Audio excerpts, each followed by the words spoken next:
How's it, guys? Today I want to talk about a little game called Amnesia the Bunker. Now, Amnesia the Bunker is just a little scary. Oh my f***ing god! Falling under the category of survival horror, these types of games usually involve you sneaking around, avoiding any manner of various horrors, and tight resource management that often forces you to think very carefully before you use any items you have. A few examples might be Alien Isolation, Resident Evil, and a visit to your in-laws for the weekend. No. Now, I recently found an interest in this game and decided for this October, I will be streaming myself playing Amnesia the Bunker. And let's just say, it was an experience.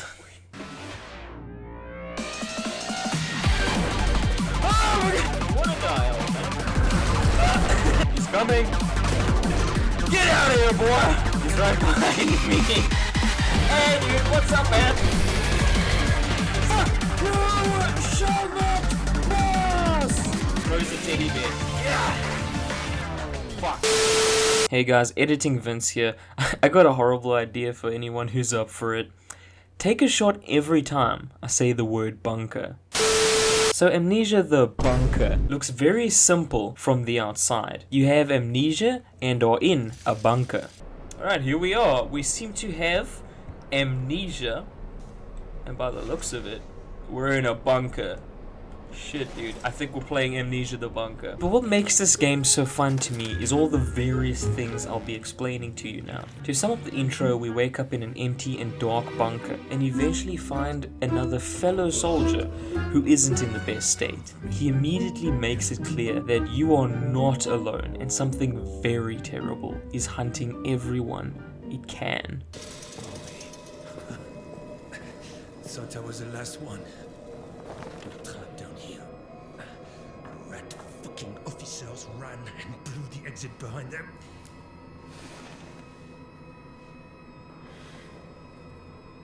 You want to escape? You need to blow it back open. There's dynamite in the arsenal. And a handle to trigger it somewhere in the excavation site. Get them, and you can make it out. Shit. That thing, it's coming for me. Here, take this. Finish me off, please. I want to die at the hands of a brother soldier, not that monster. He asks you to kill him before the beast finds him again and tells you to get ammo in the pantry. But before you can send this man to Croissant Heaven, the beast manages to grab him and drags him away into the walls.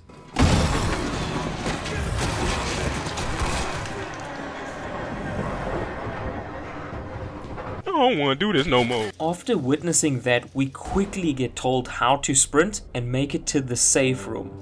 Now this room is your new home, your calm during the storm, your sanctuary from the darkness and horror. It is the safe room you get access to the ability to save, the only place in the game you can save, mind you, the ability to store items as well as the generator. Here you can plan your next move with the handy dandy map and manage your inventory in peace for now. Now, to those who are paying attention, this game tells you exactly what your goal is from the start. You need to blow a way out of the tunnel, and in order to do that, you'll need the dynamite as well as the detonator. Both of these items you have to find deeper inside the bunker, and the majority of your playtime will be used to find these key items. Once you leave the safe room, the game really opens up, and you are free to go anywhere you want. Once you start exploring the bunker, you'll very quickly notice something. It's dark. It's really dark. Darker than your sense of humor, and even more bleak than your future. Now this is where we make use of the game's flashlight. It's a wind-up flashlight that barely lasts 5 seconds before going dim. And on top of that, it emits a really loud noise, and you'll soon realize that this nameless horror stalking you is extremely sensitive to sound, making every damn pull of that string a risk. The other way is to power that generator I mentioned earlier. It powers basically everything down there, with the downside being you need to scavenge fuel for it, and like everything else, fuel is hard to come by. So why waste fuel on it then? Well, through some notes we find, we learn that this beast doesn't like the light, meaning once the lights are on, he's less on the hunt for you, giving you a less stressful time exploring. This is very similar to everything else in the game, in the sense that basically everything you do has a consequence, and isn't so much a win, but more of a sacrifice of valuable resources. And that's what I love so much about this game. Much like real life, everything I do comes back to haunt me in the future. Now, the exploration in this game is honestly amazing. You're in this constant state of awareness and fear as the beast hunts you down. How this thing moves is f***ing terrifying. He'll loudly stomp around, making a noise, and crawl around in the walls.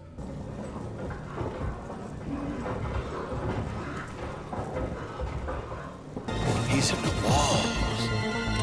He's in the goddamn wall! Oh yeah, by this point you'll have noticed the many holes in the walls absolutely littering the bunker. These holes act as this thing's spawn points, and you should always keep an eye on them as you walk past, or else.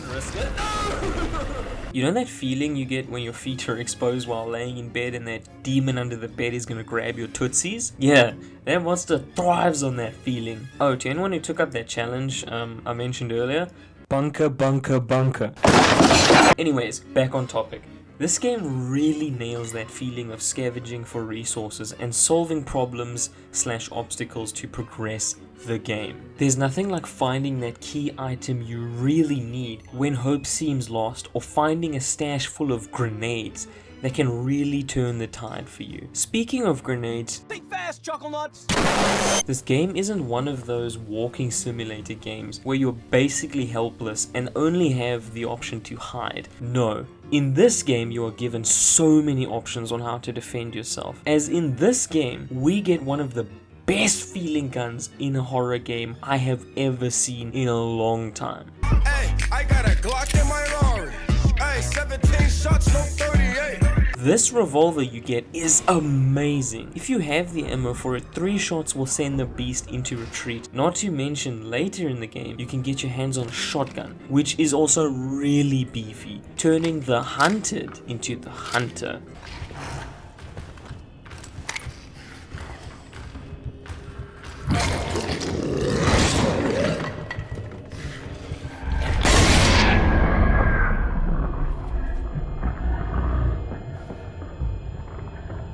Alongside these 2 weapons, there are gas grenades, frags, petrol bombs, explosive barrels, the holy South African bucksteen, not to mention the many traps spread across the bunker you can also use to send that beast running. What this game does really well is how many ways you can handle most obstacles / situations. Let me give you an example. So you want to get into a room, but find the door is locked, okay? So how do we get through it? Well, the tutorial shows us you can use explosives to open wooden doors, but that comes at the cost of a grenade, which could be better spent on our local resident in the walls. Okay, we could find something heavy like a brick and throw it at the door to smash it open, but that makes a huge noise that will attract the monster, same as the grenade idea, okay? What if we drag an explosive barrel next to the door and shoot it? Now you aren't wasting grenades and just using what the environment gives you. But wait, here's something even better. Why not attract the monster to yourself, and as he gets close to the barrel, you shoot it, sending him away for a bit, and it gets the door open as well. You see, there's plenty of ways of going about something as simple as the door. That's not even including all the interactions with the hostile rats, gatekeeping areas, and loot from you. Ooh, what is that thing you just threw to us? That's what I like. Gameplay freedom and player choice. This only gets more exciting when you find out that the loot spawns are random, and now you've got a game that basically can't go stale during a playthrough. One thing I have to praise this game on is the sound design. You are going to be crouch walking around a lot in the dark in this game, so the sound needs to be especially crisp, and it doesn't disappoint. You can hear the beast crawling around in the walls, the bombardment going on on just up ahead, the collision of objects and your footsteps sounding very believable and grounded. Horror games are so reliant on good sound design because it's a proven way to build up tension, which makes the game way scarier. And this game can get you to run back to the safe room in fear just by the sound of this beast moving. Ain't no way he's this close. Visuals. Graphically speaking, this game isn't winning any awards, but it really isn't that bad either. The lighting and environment looks very crisp and sharp. The weapon models honestly look really great, and the monster will still look absolutely horrifying. I had no visual glitches, stuttering, or frame drops, and the game just looks downright smooth to play. You'll be spending most of your time underground in this bunker, with the exception of a few cool otherworldly areas, but for the time it takes to beat this game, that's really forgivable. I can easily see this game running on older hardware than my own, as this game is using an engine they used back in Amnesia: The Dark Descent, way back when. All in all, I have nothing to complain about except the fact that alt tabbing out of this game would cause it to crash half